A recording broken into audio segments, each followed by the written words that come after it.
Right. And then for the person, that it has to mean, how can I make sure that I'm healthy, that my children are healthy, that we're raising in a healthy way, and how does insurance come into play in that? It's not the only thing that deals with health. Obviously, there are a lot of other issues. Sure. But if you don't have health insurance, you're less likely to lead a healthy life.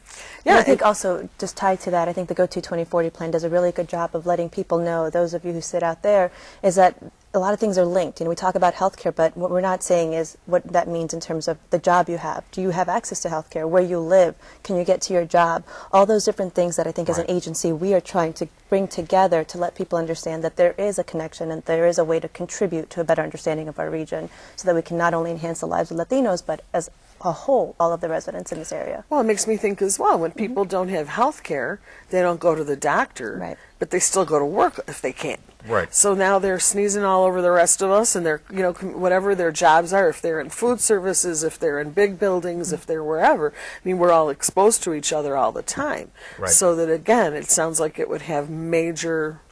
You know, you can't ever cut off one thing from another. Yeah. And that's why a little bit this agency was created, was to think that way, to think bigger picture and how everything relates. If you're sick, there's a whole lot of impacts to your family, to the people you work with, to your financial situation, to whatever it is. You can't just cut a piece of that out and say, let's look at this. And so we're trying to look at it in that bigger way. Okay, so we started out, we looked at education levels are way low. Health insurance levels are way low. Right. Go ahead, depress me a little more. Well, you know, and as we look at this, we're trying to, again, look at it in that bigger picture. How does this affect us as a region, and what do we need to plan for differently? You talked about your transportation problems this morning, and likely every morning in this region. But that's a huge issue for us as we look at the kinds of transportation options that are available in certain neighborhoods, in certain communities, where we have high transportation costs and relatively high housing costs. We also seem to have a concentration of Latino families. And so how do we move people better? How do we make it so that you can get to your job on public transportation, if possible, without taking 2.5 hours to get there? Again, not just a Latino issue, it's a regional issue, but there's certain spots of the region where the emphasis we need to look at it differently, because a lot of those communities are very transit dependent. We need to have better transportation systems. So that's an issue, again, as how we look at it in the big regional picture, and then what's the impact, or what's the difference, or how do we need to look at it differently in the Latino community?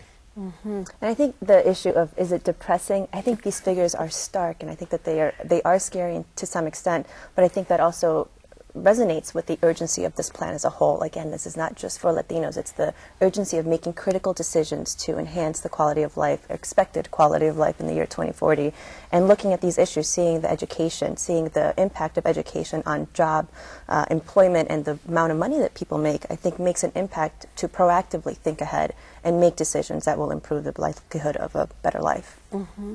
Yeah, we talked last time, I think, about what this plan is trying to do, and I think you and I both said this is a plan for our children. Yeah.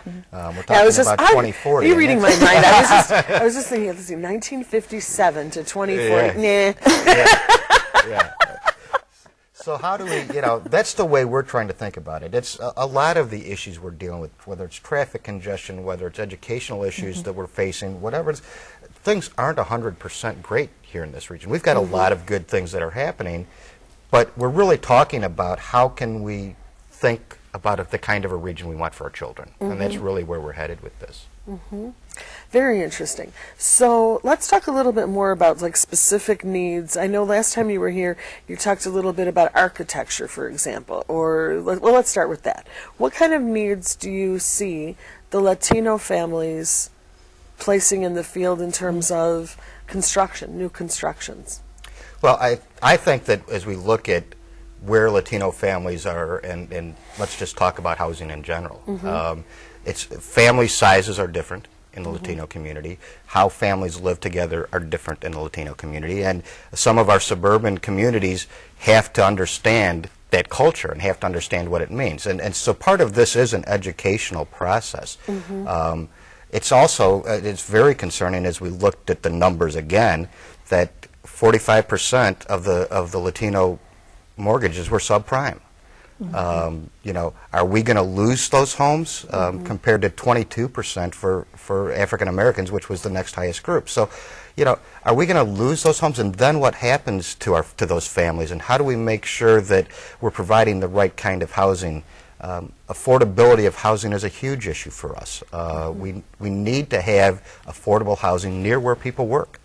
We can't cluster all of the affordable housing in one location and say, now you have to go out and find a job and it's going to take you 2 hours to get there. So this is, again, another one of these things of how we link housing affordability to transportation to job growth is all a part of that puzzle. And one of the things that we learned in this report, working with Sylvia Puente and the Institute for Latino Studies, who helped us with the commission of this report, it really, things like overcrowding, that's something that's experienced and seen a lot in Latino communities and Latino households, and it's not so much an issue. Part of it may be cultural, but part of it may be downright economic. There's something to be said about the fact that the Latino population is clustered heavily into certain groups of jobs that may not pay as much, that can provide for the high cost of living in our region in certain areas. Well, sorry for interrupting, but it sort of connects back to what Randy was saying a while ago. If you have, what did you say, 11% has college education? Right.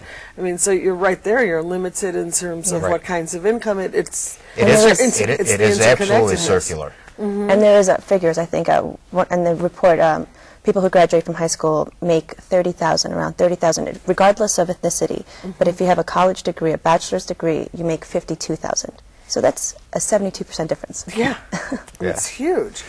And so, you know, to get out of this cycle of, you know, lower education attainment to lower paying jobs to overcrowded housing, in our opinion, it starts at the educational level.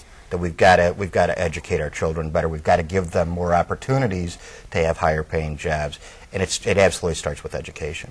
And one of the facets, again, to your question of what are some of the things that we learned about Latinos specifically, a lot of our Latinos, 47% in the suburbs, now since over half live in the suburbs, but 47% in the suburbs, there's been a growth of 47% of children in Latino households who are in linguistically isolated homes, meaning that no one in that home speaks fluent English.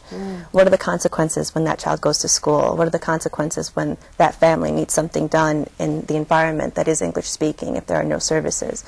So forth. So there's a lot of connections that we see that impact the overall quality of life. Did you come up with suggestions or recommendations about what do you do about that? I mean, that would leave me, you know, starry-eyed. What do you do? Well, and one of the things that, as people look at this snapshot report, it specifically doesn't offer recommendations. What it's trying to do is lay out the issues.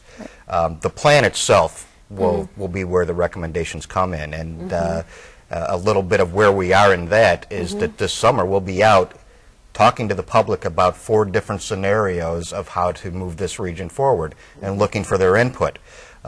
That's when those discussions will happen of what are the best ways to deal with education, what are the best ways to deal with job creation or housing issues. That's the conversations that we want to have with our residents over the summer of this year. And I think it's important to know, you know, we're not trying to come out with any solutions, definitely not, but I think it's an important understanding. It literally is a snapshot, just taking a picture of what we have as a region. This is how it is. This is how it is, exactly, and looking to see what the implications may be as we anticipate the year 2040 when we get to those numbers of how many Latinos there are now and how many Latinos we expect there to be. So I think that those are huge questions that we need to ask ourselves, not only as an agency, but for those of you out there to think about what this means for our region as a whole.